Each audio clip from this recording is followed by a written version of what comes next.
Bismillahirrahmanirrahim. Assalamualaikum warahmatullahi wabarakatuh. Alhamdulillahirabbil alamin. Wassalatu wassalamu ala asyrafil anbiya'i wal mursalin nabiyina Muhammadin wa ala alihi wa sahbihi wa man tabi'ahum bi ihsanin ila yaumiddin. Amma ba'd. Hadirin jamaah semua yang dirahmati Allah Azza wa Jalla. Kita lanjutkan kembali kajian rutin kita dan langsung saja kita buka bukunya Kitab Masail al-Jahiliyah pada poin yang ke-50. Pada poin yang ke-50 yaitu disebutkan al-khamsun qauluhum ma anzalallahu ala basharin min syai'. Ucapan mereka Allah tidak menurunkan sesuatu pun kepada manusia. Surah Al-An'am ayat 91. Tentu poin yang ini sama dengan poin yang sebelumnya. Poin sebelumnya poin yang ke-48, lalu kemudian yang ke-49 terkait dengan pengingkaran orang-orang jahiliyah terhadap ayat-ayat Allah Subhanahu wa taala secara keseluruhan atau secara sebagiannya, sebagaimana poin yang ke-49. Maka ucapan mereka dalam surah Al-An'am ayat 91 yang mengklaim atau menyatakan, dan ini sebagai bentuk pengingkaran tentunya, bahwa Allah Subhanahu wa taala, Tuhan semesta alam, itu tidak menurunkan, tidak memberikan sesuatu apapun kepada manusia. Berarti kalau dah sebutkan manusia secara umum tentunya, maka seluruh para rasul, para nabi itu ditiadakan oleh ucapan ini. Artinya seluruh wahyu, risalah, suhuf dan semua wahyu-wahyu Allah Subhanahu wa taala yang diturunkan kepada para anbiya, para rasul, bahkan sebelum Nabi sallallahu alaihi wasallam itu masuk ke dalam ayat ini. Oleh itu ketika berbicara Taurat, kemudian ketika berbicara Injil, lalu kemudian berbicara suhuf Ibrahim, Musa dan seterusnya, itu ketika mereka ucapkan ucapan seperti ini, itu mereka menyatakan bahwa apa yang mereka sebutkan rasul-rasul tersebut sebagai wahyu itu dinisbatkan kepada mereka sendiri. Ya, Taurat kepada Nabi Daud, lalu kemudian Injil kepada Nabi Isa, Al-Quran kepada Nabi Muhammad sallallahu alaihi wasallam, suhuf kepada Ibrahim, kepada Musa. Artinya mereka menyatakan dengan ucapan seperti ini, apa yang diklaim sebagai wahyu dari para rasul tersebut itu semata-mata daripada ucapan mereka. Ini adalah tentu bentuk daripada pengingkaran. Dan kita tahu bersama ayat yang sangat masyhur sekali. Allah Subhanahu wa taala menyatakan, wa ma yantiqu 'anil hawa in huwa illa wahyun yuha. Jadi tidaklah Nabi SAW dalam hal ini itu mengucapkan sesuatu melainkan wahyu yang diwahyukan oleh Allah Subhanahu wa taala. Dan ini sebagai bantahan tentunya kepada mereka. Dan kalau kita melihat ayat surah Al-An'am ayat 91, sebelumnya ini adalah yang pernah kita baca juga ya. Mereka menyebutkan wa ma qadarullaha haqqa qadrihi idh qalu ma anzalallahu ala basharin min syai'.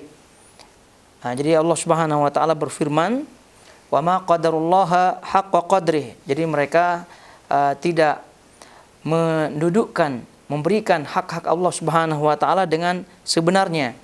Artinya mereka dengan ucapan seperti itu, ketika mereka mengucapkan ma anzalallahu ala basharin min syai', jadi Allah sama sekali tidak menurunkan sesuatu kepada manusia. Maka ucapan seperti ini adalah ucapan yang merendahkan Allah Subhanahu wa taala. Merendahkan karena Allah nyata-nyata menurunkan wahyunya kepada para anbiya, kepada para rasul, lalu kemudian ada orang yang menyatakan ucapan seperti ini, yaitu menandakan tidak beradab, merendahkan Allah Subhanahu wa taala. Dan tadi kita sebutkan ini adalah bagian daripada pengingkaran. Dan poin sebelumnya pernah kita sebutkan yang ke 48 49 adalah mengingkari ayat-ayat Allah Subhanahu wa taala, termasuk apa yang dibawa oleh para anbiya dan juga oleh para rasul. Maka dengan ucapan seperti ini mereka sekali lagi telah mengingkari ayat-ayat Allah Subhanahu wa taala. Dan pada poin yang ke 51, ya, pada poin yang poin yang ke-51 itu juga bagian daripada ini. Bagian daripada ini bahwa mereka menyebutkan, ya langsung saja kita melihat ya poin yang ke-51, in hadza illa qaulul bashar. In hadza illa qaulul bashar. Kalau poin yang ke-50 secara umum tentunya ya, bahwa mereka menyatakan Allah Subhanahu wa taala tidak menurunkan sesuatu apapun kepada manusia. Berarti kepada manusia ini tadi kita sebutkan seluruh para nabi, para rasul. Adapun yang ke-51 ini adalah terkait dengan Al-Qur'anul Karim yang diturunkan oleh Allah Subhanahu wa taala kepada Nabi sallallahu alaihi wasallam.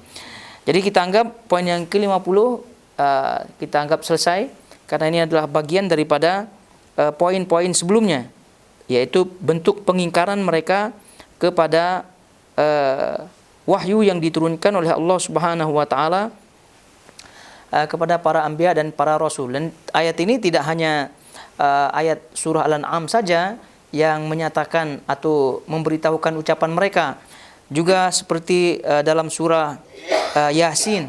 Dalam surah Yasin pun semakna, senada dengan ayat ini. Mereka menyebutkan wama anzalar rahman min syai'. Wama anzalar rahman, dan ar-Rahman yaitu Allah Subhanahu wa taala sama sekali tidak menurunkan sesuatu.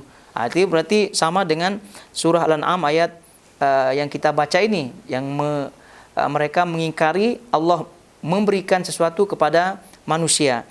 Ya tentu klaim mereka bahwa Allah Subhanahu wa taala tidak menurunkan sesuatu pun dari wahyu kepada manusia, ini menurut akal-akal mereka saja. Karena dimaklumi menurut akal mereka, dan ini memang fakta adanya, bahwa para anbiya, para rasul yang mengklaim mendapatkan wahyu tersebut itu kan dari golongan manusia. Dari golongan manusia. Yang mana yang manusia? Ya manusia, sifat manusia. Para anbiya, para rasul sebagaimana halnya manusia memiliki hajat-hajat sosial kemanusiaan, menikah, makan, lalu kemudian berjual beli, mengembala kambing dan seterusnya. Ini kan makhluk sosial. Tapi dalam pikiran mereka, kalau sungguh pun Allah Subhanahu wa taala mau menurunkan wahyu, ya tentu akan dipilihnya bukan daripada golongan manusia, karena golongan manusia dalam pikiran mereka kan ya namanya makhluk sosial, kehidupan sehari-hari, ada kalanya kotor, ada kalanya bersih dan seterusnya. Maka wahyu itu tidak sesuai kepada mereka. Ini klaim-klaim akal tentunya. Jadi oleh itu yang sesuai untuk menerima wahyu adalah para malaikat. Jadi menurut akal mereka tidak sesuai kalau wahyu itu diturunkan kepada manusia, karena tadi sebagai sifatnya sebagai makhluk sosial, dan sesuai untuk diturunkan kepada malaikat. Namun tentu hikmah yang kita ketahui bersama, ya kalau malaikat yang tentu justru malah tidak sesuai karena jauh daripada kehidupan manusia.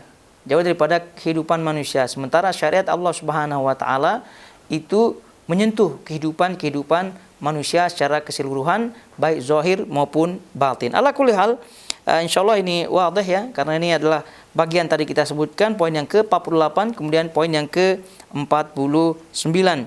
Lalu kemudian yang ke-51, in hadza illa qaulul bashar. Ini adalah penekanan daripada poin sebelumnya, poin yang ke-50. Kalau tadi poin yang ke-50 itu bersifat umum, menafikan, mengingkari wahyu secara keseluruhan kepada seluruh anbiya, seluruh rasul. Nah, kalau yang 51 ini lebih khusus, yaitu kepada Al-Qur'an Al-Karim dalam surah Al-Muddathir ayat 25, dan ini ma'ruf kisahnya terkait dengan kisah Al-Walid ibn Al-Mughirah Al-Makhzumi dari golongan Quraisy yang ketika itu datang kepada Abu Bakar, ringkas ceritanya datang kepada Abu Bakar, lalu kemudian dia bertanya terkait dengan Al-Quran, Abu Bakar menjelaskan, membacakan, dan seterusnya. Akhirnya dia percaya bahwasanya Al-Quran itu adalah wahyu dari Allah awalnya, Al-Walid ibn Mughirah. Jadi kalau demikian adanya, ini ucapan-ucapan seperti ini, kalam seperti ini, itu kata Al-Walid setelah mendengar penjelasan daripada Abu Bakar, itu mustahil ucapan daripada tukang sihir, mustahil ucapan tukang penyair, mustahil daripada ucapan tukang ramal dan seterusnya. Karena ini adalah tuduhan-tuduhan sebelumnya. Tuduhan-tuduhan sebelumnya ya ucapan penyair, tukang sihir, tukang ramal dan seterusnya. Maka Al-Walid ibn Al-Mughirah Al-Makhzumi itu mengecek, ya bahasa ma'rufnya tabayun lah gitu kan. Itu percaya di awalnya. Tapi karena dia awalnya dia percaya, lalu kemudian dia akan menjelaskan kepada Quraisy, maka Quraisy pada waktu itu terutama Abu Jahal ya tidak terima kalau Al-Walid itu menjelaskan hakikat sesungguhnya Al-Quranul Karim, karena Al-Walid ini termasuk tokoh. Jadi apabila dia menjelaskan, nanti takutnya Quraisy semuanya masuk Islam. Akhirnya ya digoda-godalah oleh Abu Jahal, dan terakhir pada ujungnya Al-Walid pun percaya dengan hasutan, dengan godaan, syubhat daripada Abu Jahal, sehingga dia menyatakan ya sudahlah, apa tadi keyakinannya bahwasanya Al-Quran itu benar-benar wahyu kalam Allah dan sebagainya, sudah dia ketepikan semua. Maka dia ya langsung sebut saja in hadza illa qaulul bashar. Jadi ini adalah ucapan manusia. Oleh karena itu Allah Subhanahu wa taala nyatakan akan memasukkan orang ini, Al-Walid ini, kepada neraka syaqar. Ini adalah ucapan daripada orang-orang Quraisy, dan ini termasuk orang-orang jahiliyah tentunya ya, yang menafikan Al-Quranul Karim itu kalamullah. Dan terkait dengan Al-Quranul Karim sebagai kalamullah ya tentu ini bahasanya rinci bahasanya tentu di dalam bahasan akidah terkait dengan Al-Quran itu sebagai kalamullah, bukan sebagai al-makhluk. Karena kalau kalamullah sebagai ucapan manusia, itu kan berarti ucapan atau kalam makhluk, atau Al-Quran itu adalah makhluk, dan ini tentu tidak sejalan dengan akidah Ahlus Sunnah wal Jamaah, akidah as-salaf dalam hal ini. Dan sebagai murajaah saja, bahwasanya para ulama mendefinisikan bahwa Al-Quran itu adalah kalamullah. Al-Quran itu adalah kalamullah al-munazzal, yang diturunkan oleh Allah Subhanahu wa taala biwasitati Jibril, dengan atau melalui perantara Jibril. Al-muta'abbadu bitilawatih, yang bacaannya merupakan ibadah. Al-mawjud fi daffatai al-mushaf, yang tertulis di dalam mushaf. Itu dia punya pengertian definisi Al-Quranul Karim menurut akidah Ahlussunnah wal Jamaah. Jadi Al-Quran adalah, kita ulangi definisinya, Al-Quran adalah kalamullah al-munazzal biwasitati Jibril, al-muta'abbad bitilawatihi, al-mawjud fi daffatai al-mushaf. Al-Quran adalah kalamullah. Berarti dengan definisi ini membantah bahwasanya Al-Quran itu bukan kalamullah. Al-Quran itu adalah Al-Quran itu adalah ucapan Allah Subhanahu wa taala, huruf per huruf itu adalah ucapan Allah. Yang namanya kalam itu maksud daripada kalam, kalau ya bahasa kita sebenarnya bahasa Indonesia sudah difahami itu kalam ya. Tapi apa maksud daripada al-kalam? Kalam maksudnya adalah al-qaulu al-mufhim. Kalam maksudnya adalah al-qaulu al-mufhim. Al-qaul ucapan, al-mufhim yang difahami. Maka kalau ada ucapan yang tidak difahami, maka itu bukan kalam. Jadi no, ada apa maksudnya? Wah, tidak paham. Berarti kalau tidak paham berarti bukan kalam. Maka kalam maksudnya adalah al-qaulul mufhim, ucapan yang difahami.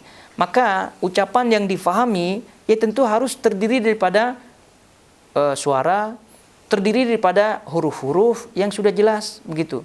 Oleh karena itu kalau tidak jelas suaranya, tidak jelas huruf-hurufnya, tidak jelas, maka itu bukan berarti kalam.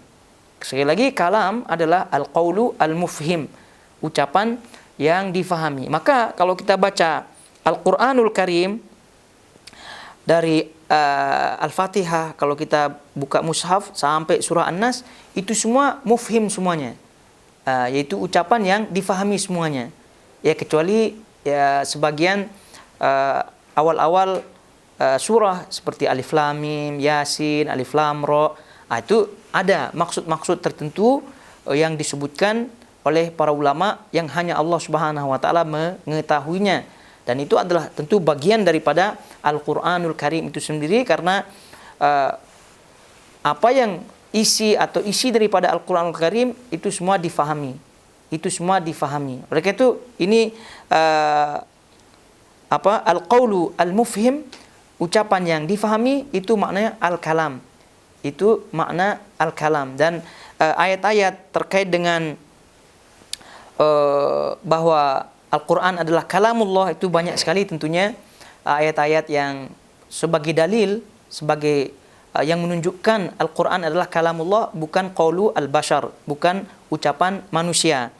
Yaitu misal surah At-Taubah, Allah menyebutkan di situ, wa in ahadun minal musyrikina istajaraka fa'ajirhu hatta yasma'a kalamallah.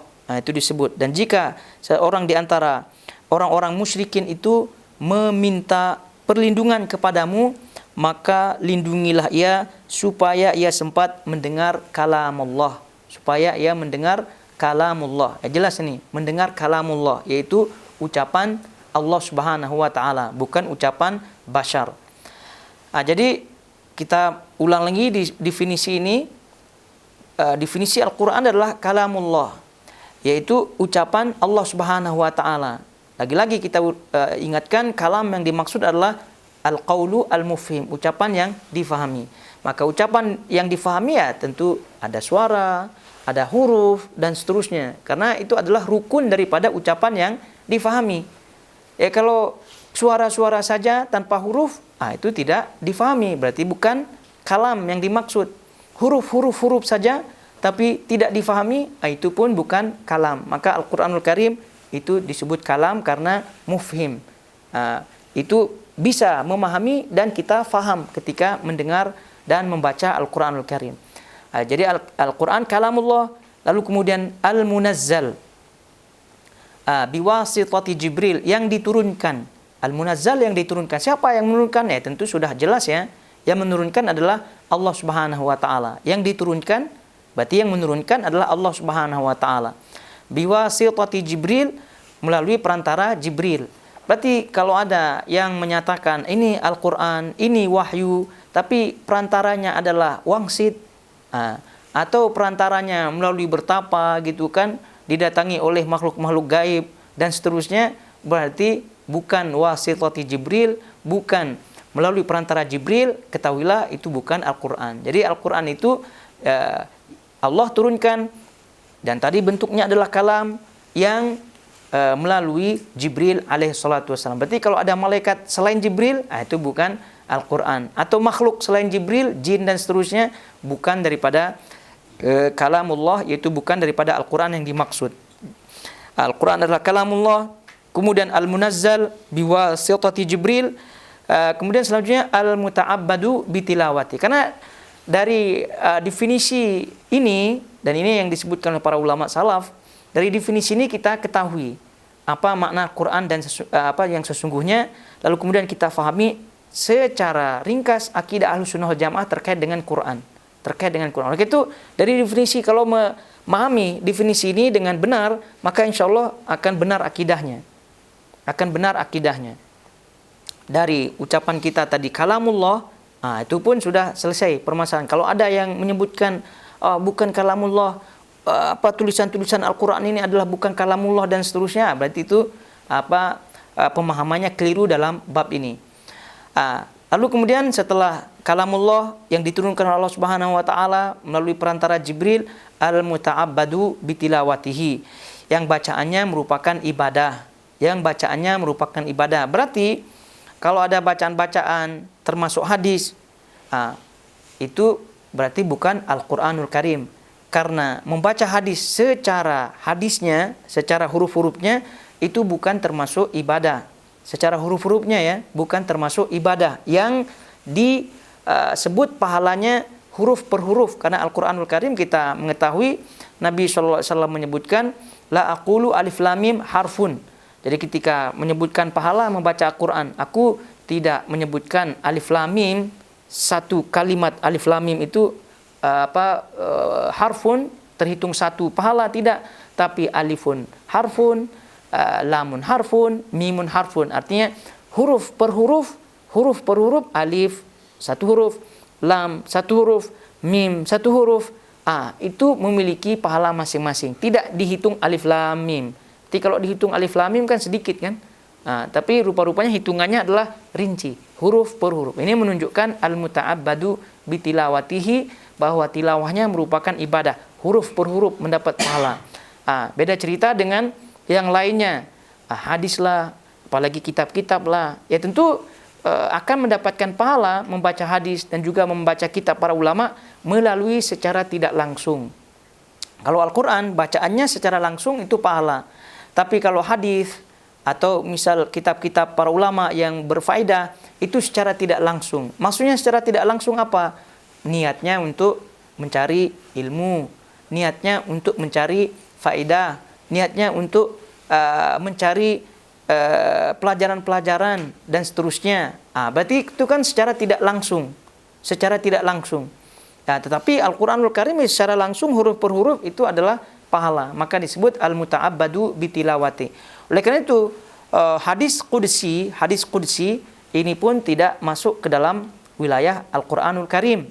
Karena walaupun hadis qudsi tetap saja itu melalui lafaz-lafaz Nabi Shallallahu Alaihi Wasallam. Oleh karena itu hadis qudsi pun walaupun hadis qudsi, yaitu ketika Nabi SAW menyebutkan Allah berfirman, kan itu definisi daripada hadis qudsi, yaitu Nabi SAW meriwayatkan dan menyebutkan Allah berfirman di dalam ucapan beliau, tidak menyebutkan secara langsung, tapi menyebutkan Allah berfirman. Beliau menisbatkannya kepada Allah Subhanahu wa taala dalam mengucapkan sesuatu. Maka nisbatnya kepada atau nisbat beliau sallallahu alaihi wasallam kepada Allah Subhanahu wa taala tidak langsung mengucapkan apa yang beliau ucapkan, ini yang disebut dengan hadis qudsi. Ya, qudus maknanya Allah Subhanahu wa taala yang maha suci tentunya. Namun demikian tadi kita sebutkan karena ini melalui lafaz Nabi sallallahu alaihi wasallam, walaupun periwayatannya langsung kepada Allah Subhanahu wa taala dengan beliau nisbatkan kepada Allah langsung, tapi melalui lafaz beliau, tidak dengan Al-Qur'an. Kalau Al-Qur'anul Karim itu langsung daripada Allah, kemudian Jibril, kemudian kepada beliau sallallahu alaihi wasallam, huruf per huruf, tidak diganti sedikit pun. Oleh karena itu, walaupun hadis qudsi tadi kita sebutkan bahwa beliau menisbatkan riwayatnya kepada Allah Subhanahu wa taala dengan menyebutkan Allah berfirman, qala Allah taala, dan seterusnya daripada riwayat-riwayat hadis qudsi. Tapi tetap sebagaimana halnya hadis-hadis yang lainnya, maka hadis qudsi pun masuk ke dalam wilayah hadis secara umum. Ada hadis qudsi yang dhaif, ada hadis qudsi yang sahih, ada hadis qudsi yang hasan dan seterusnya daripada istilah-istilah yang ada dalam ilmu hadis. Jadi hadis qudsi ini masuk ke dalam wilayah wilayah hadis. Boleh mutawatir, boleh ahad. Boleh mutawatir maknanya sudah confirm sahih. Artinya mutawatir diriwayatkan oleh banyak orang dari masing-masing generasi, dari generasi sahabat banyak, generasi tabi'in banyak, generasi tabi'in banyak, maka ini yang disebut dengan mutawatir.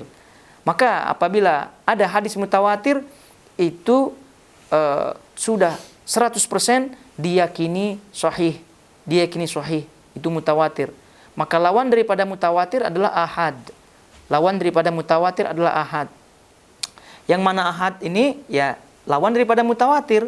Kalau mutawatir tadi masing-masing generasi sahabat, tabi'in, semuanya banyak yang meriwayatkan. Ini ahad kadang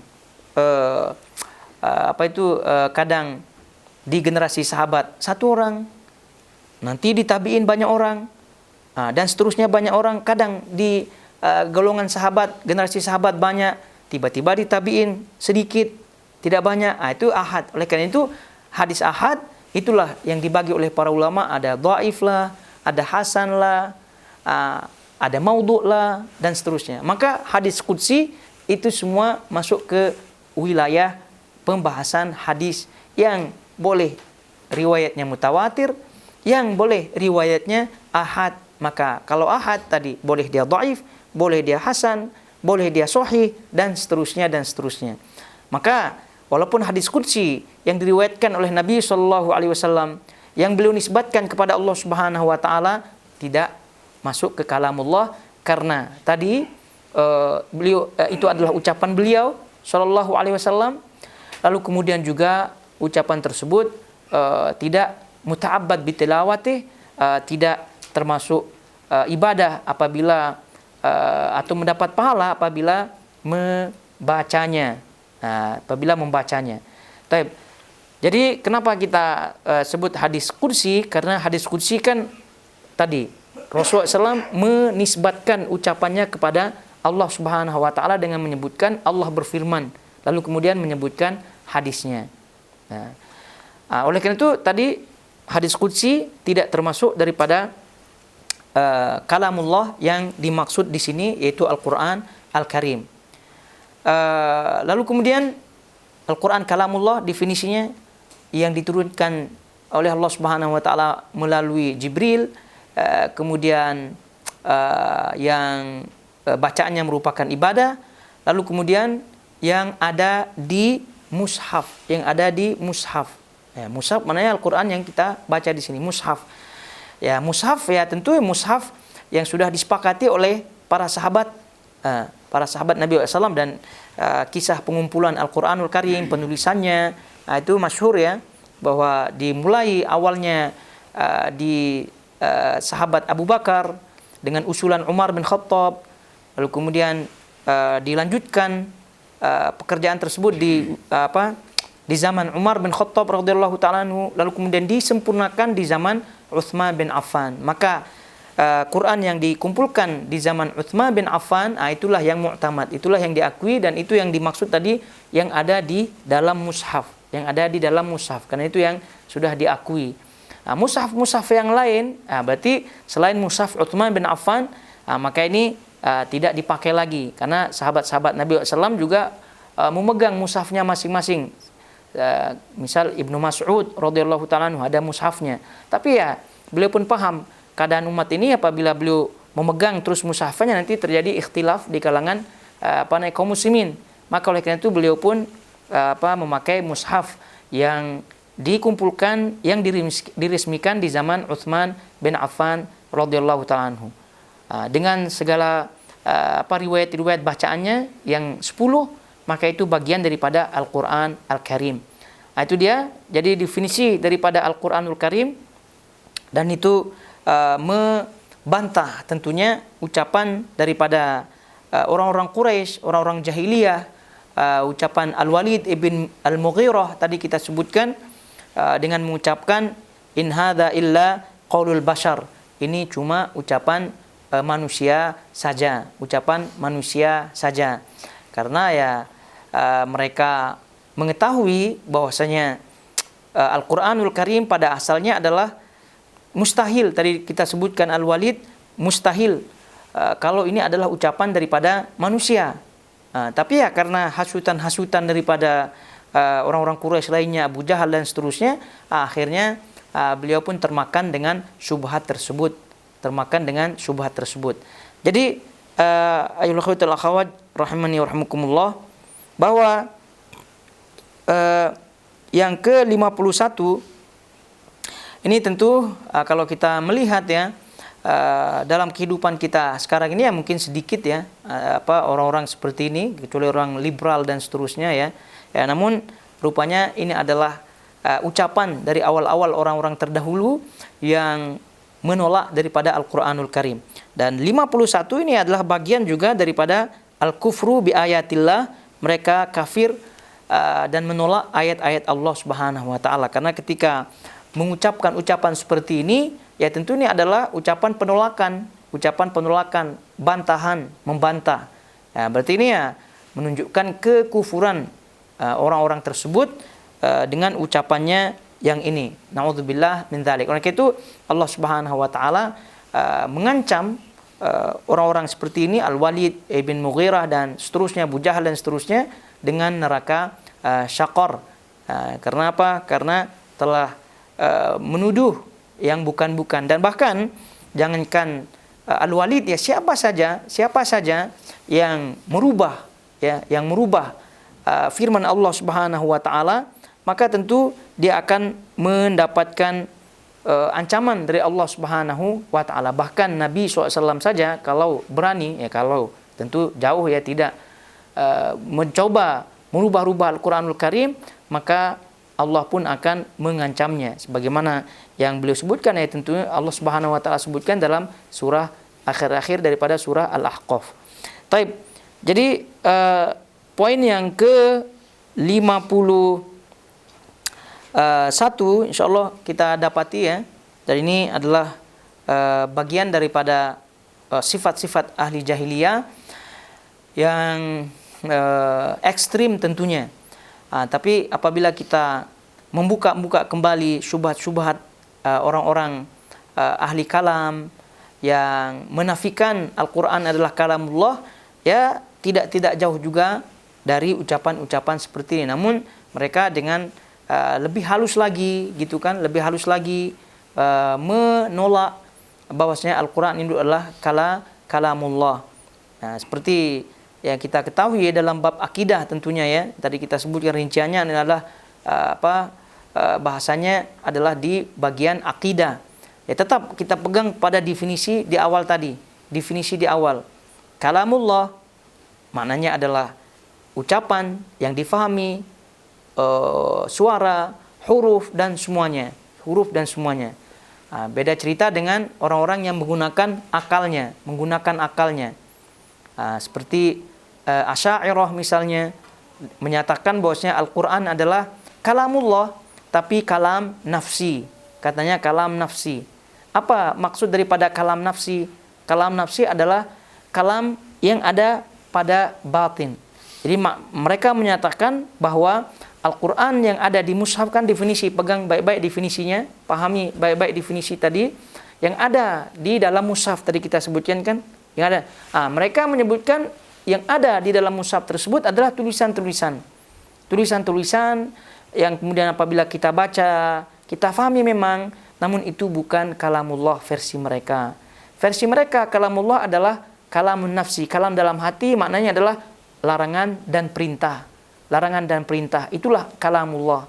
Kalau Allah Subhanahu wa taala memerintahkan wa aqimus shalah wa atuz zakah, dirikanlah salat, keluarkanlah zakat, maka kalamullah itu bukan aqimus shalah alif, qaf, ya, mim, ya tulisannya gitu ya. Itu bukan. Ketika baca wa aqimus shalah, kita bukan.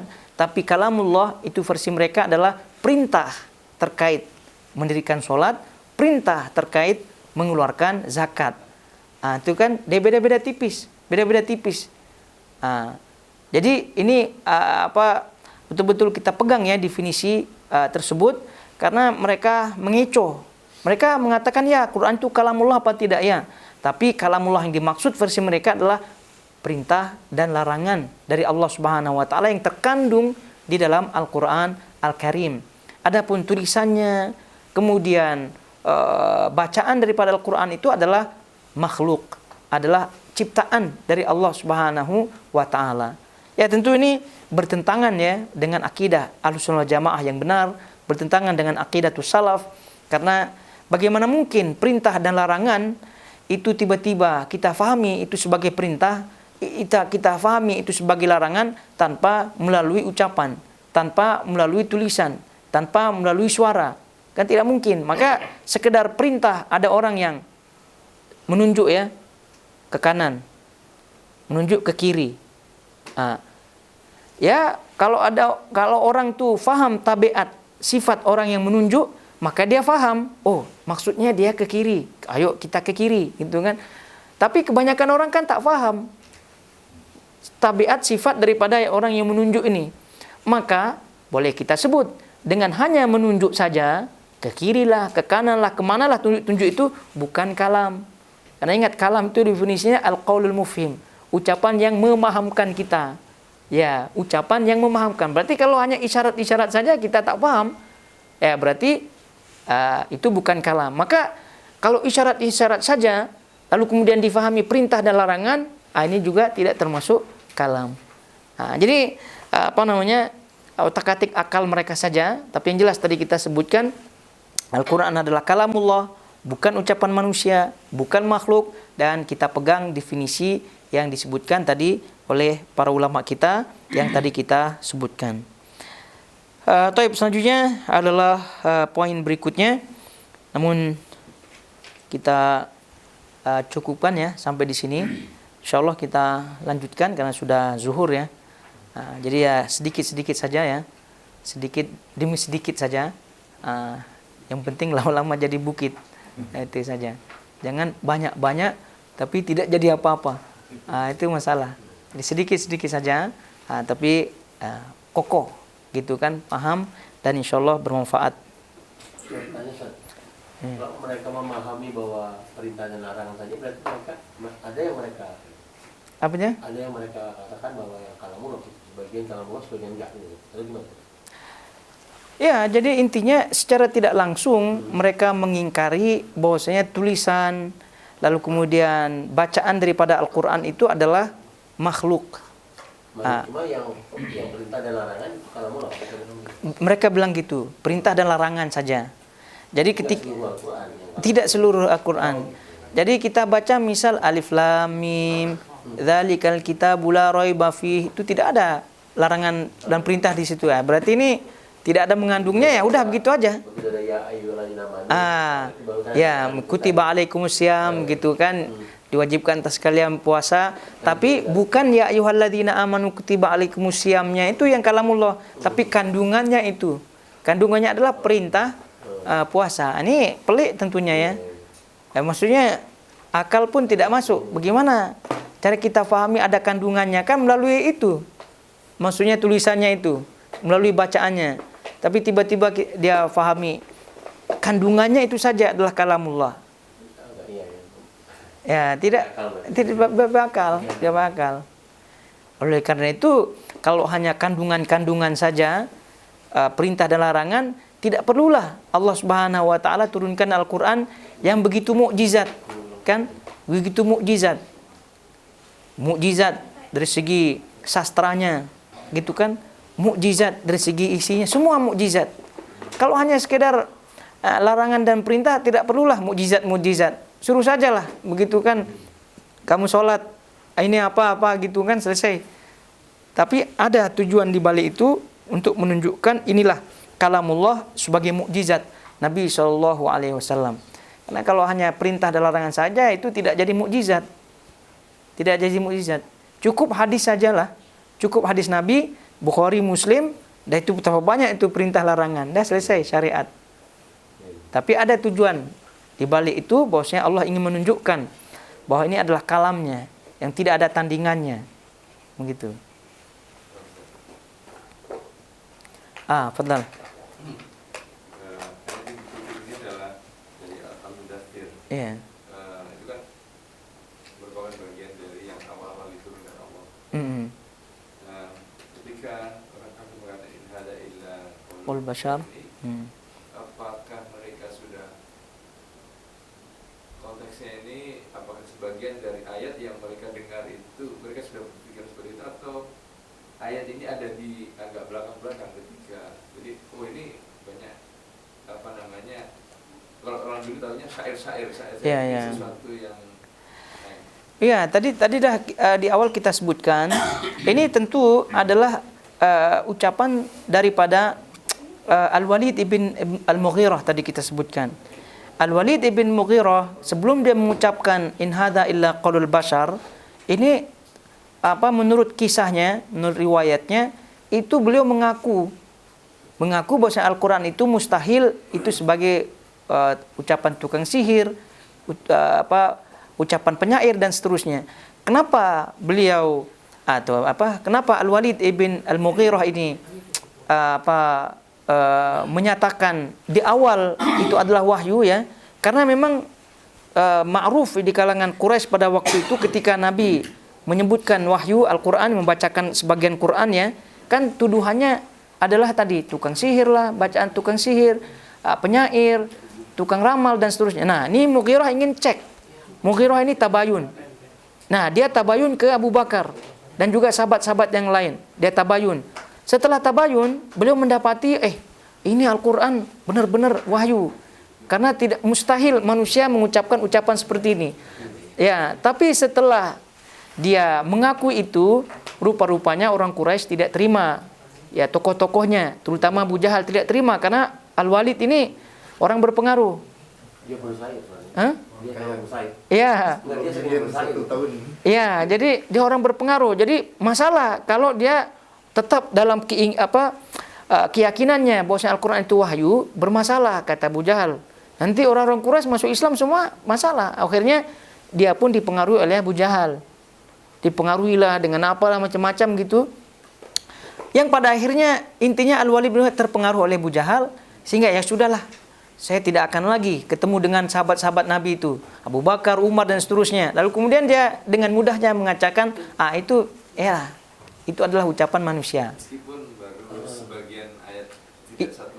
Oh iya, meskipun iya, karena Al-Quran itu dalam semua kalimatnya dari Al-Fatihah sampai An-Nas kalau sekarang ya, itu semuanya adalah mukjizat.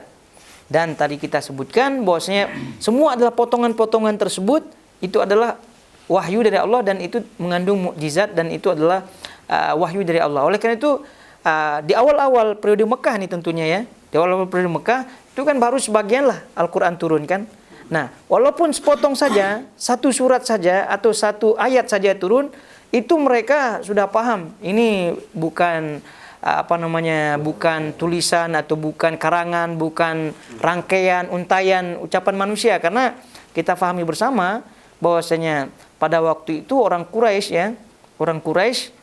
itu terkenal dengan ahli sastra dan seterusnya.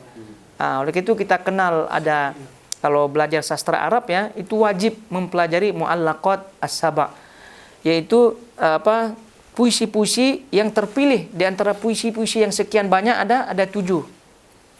Yang mana yang terbaik ini karena dia terbaik di antara terbaik gitu kan, ditempellah dia yang 7 ini di Ka'bah. Gitu. Ya, terkenal dengan mu'allaqat as-saba'. Jadi mu'allaqat banyak yang ditempel. Sab'a ini 7 yang terpilih di antara semua. Maka orang-orang Quraisy di zaman dahulu itu terkenal dengan fasohah, terkenal dengan fasihnya berbicara. Fasih satu hal, lalu kemudian ditambah lagi dengan rangkaian-rangkaian kata yang indah. Nabi SAW itu fasih, tapi tidak menjadi penyair. Kenapa? Karena beliau tidak merangkai kata-kata. Nah, orang yang lain, orang Quraisy lain, yang tadi penyair, fasih satu hal, pandai merangkai satu hal. Jadi oleh karena itu mereka paham betul ketika Nabi SAW membaca satu potongan ayat saja, itu mereka sudah bisa deteksi ini ucapan orang kah atau ucapan di luar orang gitu. Ya, karena Rasulullah bukan penyair. Bukan penyair. Fasih memang beliau. Fasih apabila mengucapkan sesuatu fasih, kemudian bermakna dan seterusnya, tapi bukan gaya penyair. Bukan gaya penyair. Maka Al-Quran itu fasih, tapi bukan gaya syair. Maka unik gitu. Dengan keunikannya, itulah makna mukjizat itu salah satunya. Taib sampai di sini kiranya. Wa sallallahu ala nabiyina Muhammad wa ala alihi wa sahbihi wasallam. Wassalamualaikum warahmatullahi wabarakatuh.